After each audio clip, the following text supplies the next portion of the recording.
Hey music friends, this is Davi Vasc. I'm a music composer for games and it's TV time from Deltarune is what we're gonna hear today. I've heard this track before because I've done a live stream hearing all the tracks from Deltarune, but just by the name I don't know which one this is. Let's see if I can remember when I hear it. Let's go. Oh, is this the...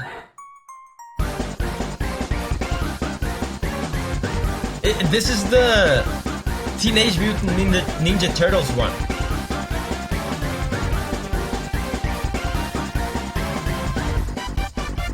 Oh my god, this one is so good.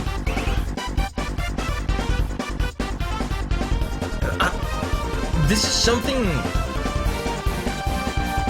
I feel like I said this during the live stream that I did, but it's so beautiful to see, man. Toby Fox's love for video game music history.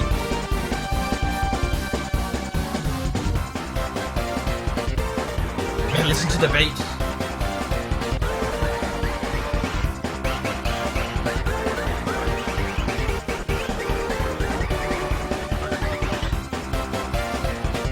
I have no clue.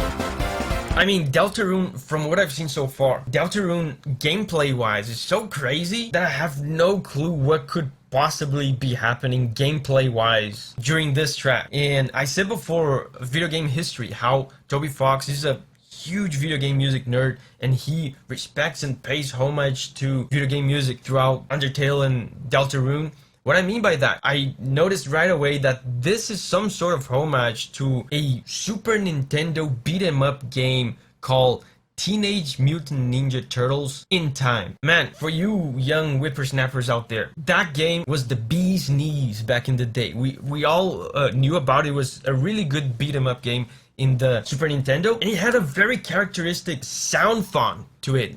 The sounds were very characteristic. It sounded like no other Super Nintendo game.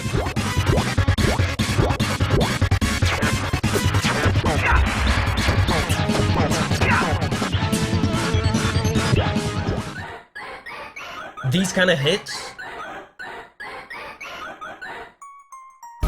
yeah, it screams Teenage Mutant Ninja Turtles right away.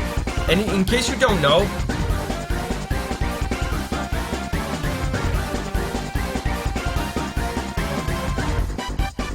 so good, bro.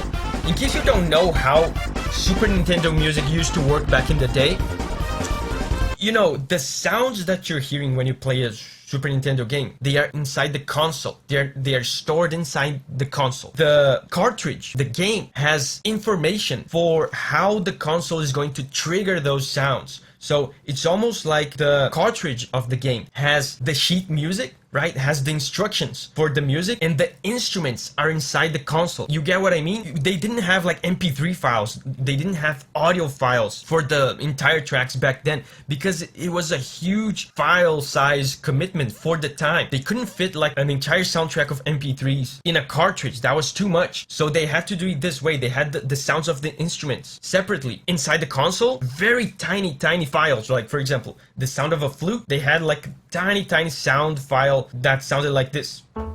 Just like a tiny millisecond of a flute sound. And then if you needed like a big flute melody, then the console could take that tiny audio file of a flute sound and extend it so that it would sustain. So it instead of being doop, it would be doop, right? It could pitch shift it so that it would do a melody, so that instead of just being, it would do like, right? It could pitch shift the thing, it could do vibrato to it. So that allowed them to make video game music while saving a ton of file storage, right? Again, the instructions, the sheet music for the music was inside the cartridge. The instruments, the sounds were inside the console. Why am I saying all of this? This made it so that Super Nintendo music, and this is not particular just to the Super Nintendo, by the way, it's all retro consoles work like this. Super Nintendo music sounded pretty standard, right? Because the games were using the same sounds that the console was providing them. Some games, and that includes Teenage Mutant Ninja Turtles in Time, they wanted their soundtrack to be different, so they brought in their own sounds inside the cartridge. They could do that. In addition to using the sounds of the console, they could bring their own sounds in the cartridge. That's why this soundtrack from Teenage Mutant Ninja Turtles caught so much attention because it had unique sounds. It sounded different. No other game had these sounds. And that's why it's so instantly recognizable. And I imagine Toby Fox probably downloaded this sound font from somewhere. These sound fonts are available online. I've done that for my own tracks, for some sounds, right? To pay homage to this game.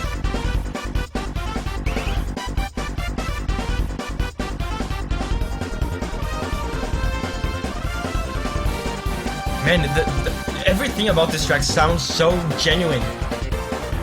From the time, right? The arrangement. And again, I said I don't know what the gameplay looks like here.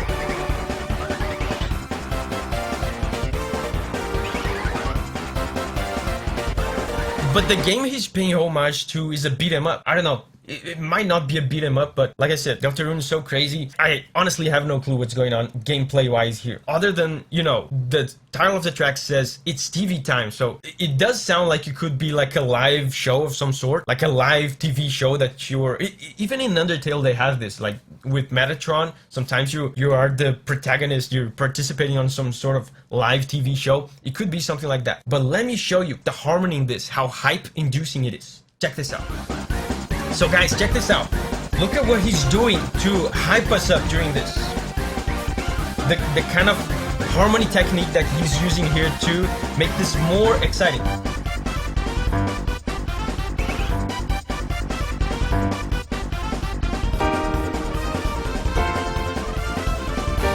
Did you see what he did? He's gonna do it again. Just hold this bass. No chords. And then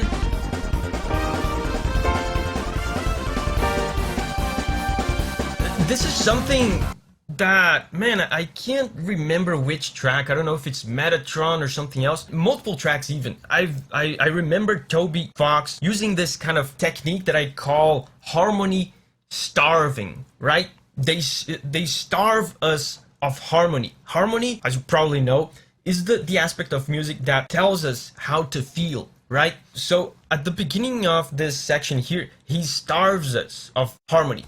We don't know exactly how to feel. It's just a stationary kind of feeling. He just holds a bass. There's not even chords in this first part, right? It's coming. It's coming. I mean, even here he's still already doing it because he's holding one chord, but then no chords, just bass. Can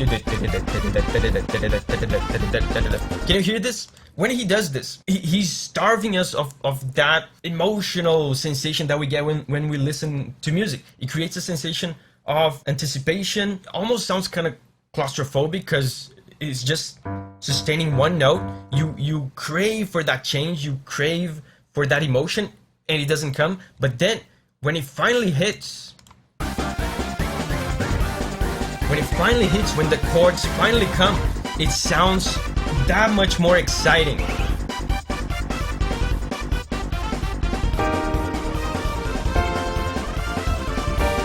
These are normal chords. I mean, they're very exciting chords, but in this context of harmony starvation, they feel so much more impactful because it's almost like you're in a dark place and you're coming out into a place with light. As you come out, it looks super bright. Not because the light is particularly bright, but because you were in a dark place before, right? It's the contrast. It's the contrast that does it. Man, super effective technique for a super hype, fast-paced track that clearly is supposed to hype you up and get you excited. But also, another thing that is kind of a Toby Fox mannerism here at the beginning. What's the melody here at the beginning? It's something like this.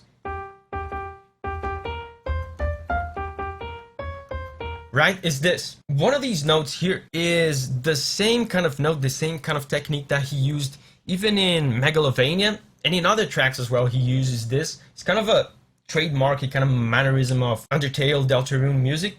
It's this note, check this out. This one is the blue note. Remember, I talked about this in the Megalovania video. there's a bluesy, kind of slick, smooth feel to it, right? Again, Toby Fox mannerism.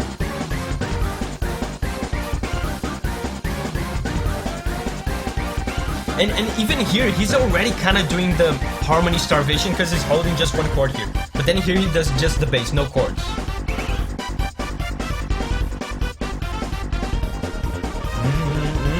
Chords.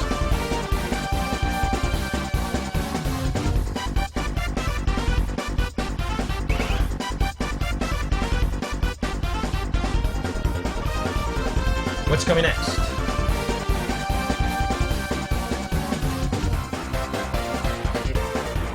Man, the bass is going crazy.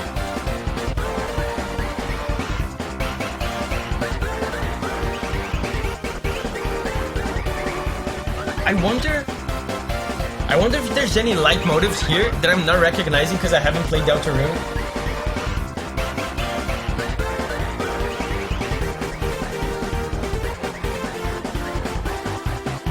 And again, in this part here, he's using the same hype-inducing sequence that he used before in the harmony starvation part. Let me show you.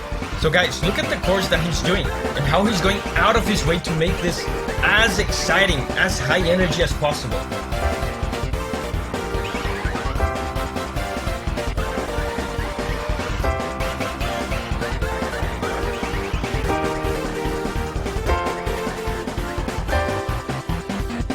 Right? Did you see the happy chords? It's almost all happy chords, and some of them aren't even supposed to be in this key. He's changing chords that were supposed to be sad to happy to make this as exciting, as high energy as possible. Oh, this is different. More of a Chiptune part.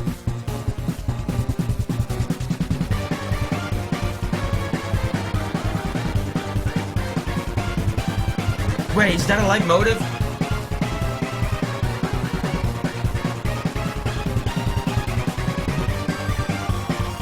Oh, this part, I feel like this part means something.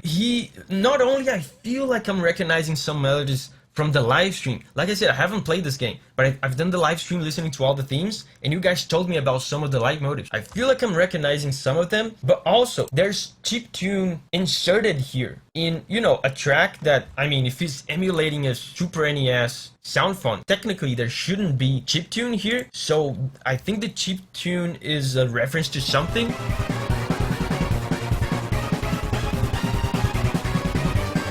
Yeah, here the chiptune melody.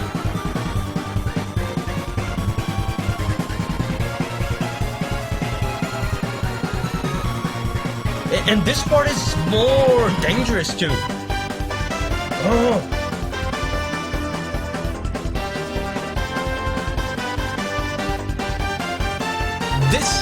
This has to be a light motive.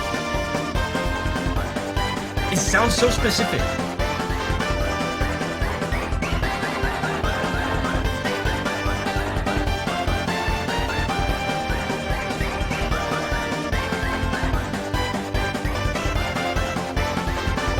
Right? It feels like he's serving this melody to you on a silver platter for you to pay attention to.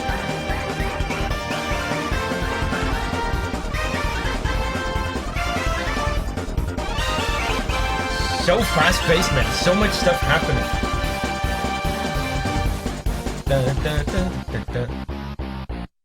It ends with the classic signature Toby Fox. Very cool, man. What an insane track. This track was the random winner of one of our polls. So if you're watching this as a free member, if you subscribe to one of the paid tiers, you might get an opportunity to suggest a track, and even if it doesn't win any polls, if it's not a popular track, it can still win the random selection. So consider checking out one of the paid tiers, and remember, whenever you're ready to spread your wings and go on a music journey again, I'll see you there.